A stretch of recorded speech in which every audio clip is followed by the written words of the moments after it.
I'm Alejandra Pilarz, and I'm an assistant professor here at the Sandra Rosenbaum School of Social Work.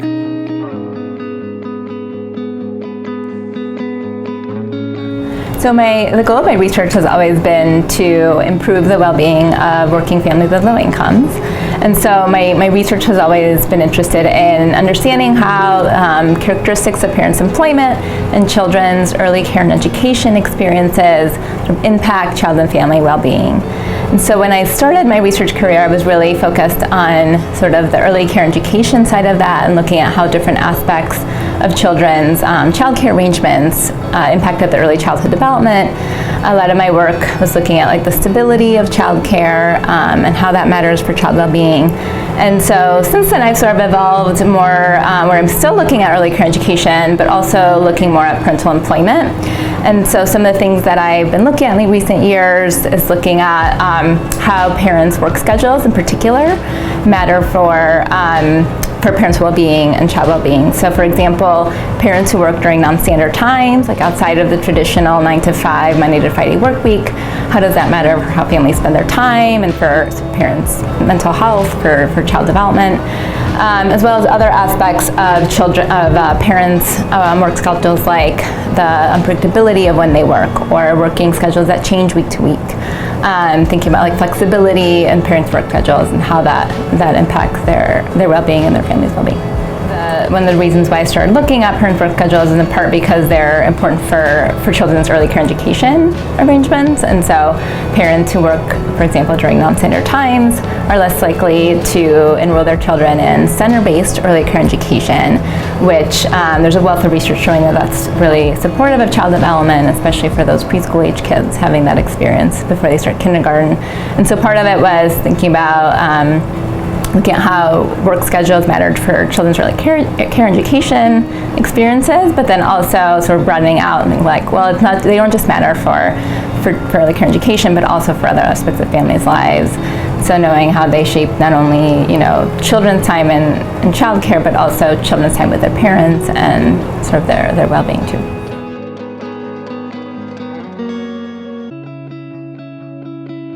Yeah, so my colleague Jessica Pack, who's also here at the School of Social Work, her and I have been doing research recently on how employment during the pregnancy period, how that impacts sort of both pregnant people's health and the health of their infants. So there's been sort of more attention in recent years paid to the importance of paid leave when a child is born.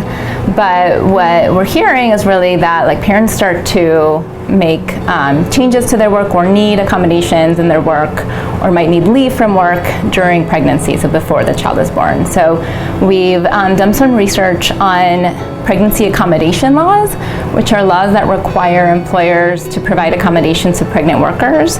And so this could be things like having a chair to sit on, having more breaks, or it could be transferring to another position that doesn't require heavy lifting or physically strenuous work.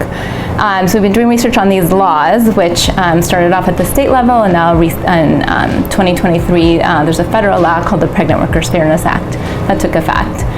So we've been doing research on these, finding that these accommodation laws increase work during pregnancy for pregnant people, and now we're doing some research looking at how these laws also impact sort of health during pregnancy and infant health when the child is born. So that has sort of led us into thinking about future research projects that are we're gonna try to look at how different aspects of parents' employment impact health during pregnancy and infant health.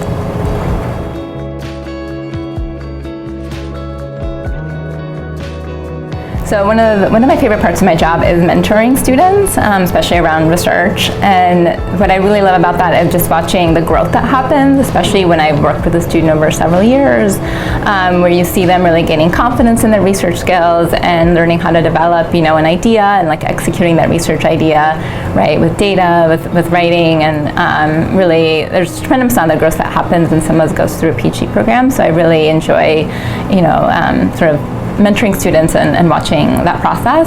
I also get to teach a doctoral level course called Applied Quantitative Data Analysis, and it's a seminar style course where we walk through that process of taking a research question, finding out how to address that question with data and quantitative data analysis, and writing a manuscript on that research question. And so it's a really fun class to teach because I get to help students sort of develop their ideas and turn them into and actually execute them. And so that's a really great part of my job.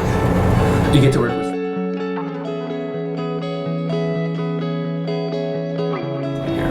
Yeah, I had to think about that for a bit. I'm not sure that I came up with a surprise, but one thing I think that I really enjoyed is developing new collaborations. So when I started after my PhD, I was doing a lot of research sort of on my own, and since then I've developed a lot of great collaborations with folks both here at the School of Social Work at UW-Madison as well as other universities. And that's just been a really fun part of the job, is to have these great collaborations with the people who have been great to work with, and also some who have become friends and have been a great source of support sort of throughout the process. I think I was also lucky that we have really amazing junior colleagues that have been great sources of support throughout the process as well. And several of us who went up for tenure at the same time, we got to share that experience together, and that was sort of just a fortuitous thing that I think made it all a little bit easier and sort of better process throughout.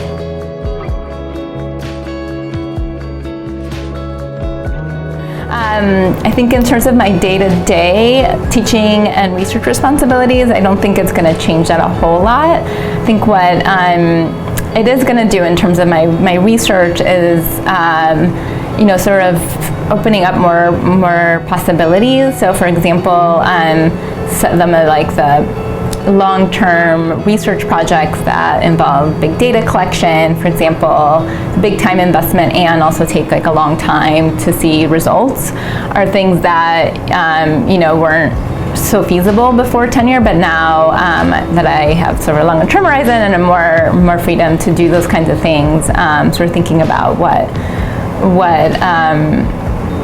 other possibilities, right, there might be than what I've already been doing. I think I'll be thinking a lot about that this next year during my sabbatical. So I'll be taking a sabbatical this coming year, which means I won't be teaching or do have administrative responsibilities. So that'll be great timing for planning sort of what this next stage of my career looks like.